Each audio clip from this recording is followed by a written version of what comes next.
श्री शिवाय नमस्तुभ्याम। हर हर महादेव। कैसे हैं आप सब। देखिए आज का ये उपाय बहुत ही खास होने वाला है क्योंकि ये एक उपाय आपकी कई समस्या को दूर करने वाला है। देखिए यदि आपके घर में बीमारी बहुत ज़्यादा है, यदि आप बीमार बहुत ज़्यादा रहते हैं तो आपको रोग मुक्ति के लिए ये सुंदर सा उपाय करना चाहिए। यदि आप परीक्षा दे रहे हैं, परीक्षा में सफल नहीं हो पा रहे हैं तो आपको ये उपाय करना चाहिए। यदि आप नौकरी ढूंढने जा रहे हैं, नौकरी में सफलता नहीं मिल पा रही है तो आपको ये उपाय करना चाहिए। यदि आपका विवाह नहीं हो पा रहा है, विवाह के लिए प्रयास कर रहे हैं तो आपको ये उपाय करना चाहिए। यदि आपके संतान प्राप्ति में किसी भी प्रकार का विघ्न आ रहा है तो आपको ये उपाय करना चाहिए। यानी कि सारी समस्या को दूर करने वाला ये एक महा उपाय है। लेकिन ये उपाय आप करेंगे तो विशेष इस बात का ध्यान रखना, एक ही मनोकामना आपको बोलना है। यदि रोग मुक्ति के लिए कर रहे हैं तो रोग मुक्ति के लिए कर सकते हैं, यदि परीक्षा में सफल होने के लिए कर रहे हैं तो उसके लिए कर सकते हैं, संतान प्राप्ति के लिए कर सकते हैं, विवाह के लिए कर सकते हैं, व्यापार नौकरी के लिए कर सकते हैं, लेकिन मनोकामना एक ही होनी चाहिए। बहुत ही आसान सा आज का ये उपाय है। हरिओम जल वाला ये उपाय है। पूज्य गुरुदेव की ही कथा सुन करके समझ करके समझाने का पूरा प्रयास करूंगा, लेकिन उससे पहले वीडियो को लाइक करें और भगवान शिव के यदि आप सच्चे भक्त हैं तो चैनल को ज़रूर सब्सक्राइब करें। देखिए आपको क्या क्या लेना है। सबसे पहली बात, आपको मात्र एक बेलपत्र लेना है। ठीक है, मात्र एक बेलपत्र और साथ में तांबे के पात्र के अंदर जल।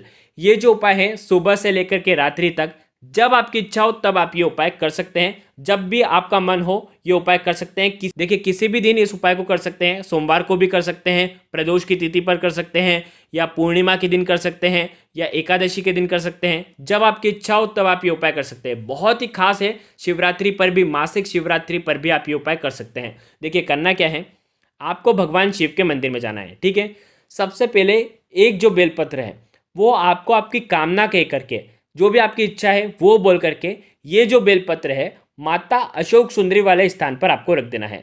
लेकिन कैसे रखेंगे, चिकना वाला जो साइड होगा वो नीचे की साइड होना चाहिए, माता अशोक सुंदरी वाले स्थान पर स्पर्श होना चाहिए, और डंडी का जो स्थान है वो भगवान शिव के इधर होना चाहिए। आ गई आपको बात समझ में।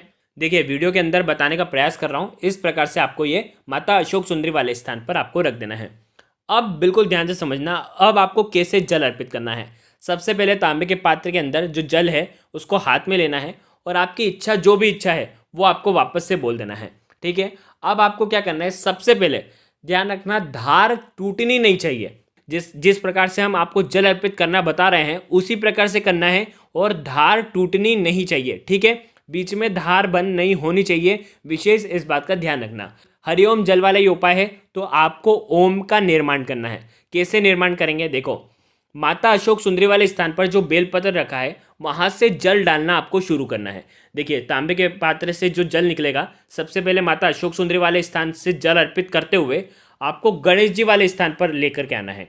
ठीक है, देखो इस प्रकार से आप जल अर्पित करेंगे, लेकिन जल की धारा टूटनी नहीं चाहिए। ठीक है, फिर गणेश जी से वापस से माता अशोक सुंदरी वाले स्थान पर जाना, फिर अशोक सुंदरी वाले स्थान से आपको कार्तिकेय जी वाले स्थान पर जाना है, फिर कार्तिकेय जी वाले स्थान से वापस से अशोक सुंदरी वाले स्थान पर आना है, फिर अशोक सुंदरी वाले स्थान से माता पार्वती के हस्त कमल के इधर से गोल घुमा करके आपको भगवान शिव के शिवलिंग पर ये पूरा जल अर्पित कर देना है। ये देखो ओम की आकृति बन जाएगी। तो ये ओम की आकृति जैसे आप बनाएंगे, आप जैसे ही भगवान शिव के ऊपर जल अर्पित करने के लिए पहुंच जाएंगे, तब आपको श्री शिवाय नमस्तुभ्यम का जाप करते हुए पूरा जल अर्पित कर देना है। आपकी जो भी विशेष मनोकामना होगी वो इस हरिओम जल वाले उपाय से परिपूर्ण हो जाएगी। बहुत आसान सा उपाय है, एक बार करके देखिए, फायदा जरूर होगा। अगर आपको कुछ भी चीज समझ में ना आए तो कमेंट में पूछ लेना, गलती नहीं करना है। श्री शिवाय नमस्तुभ्यम। हर हर महादेव।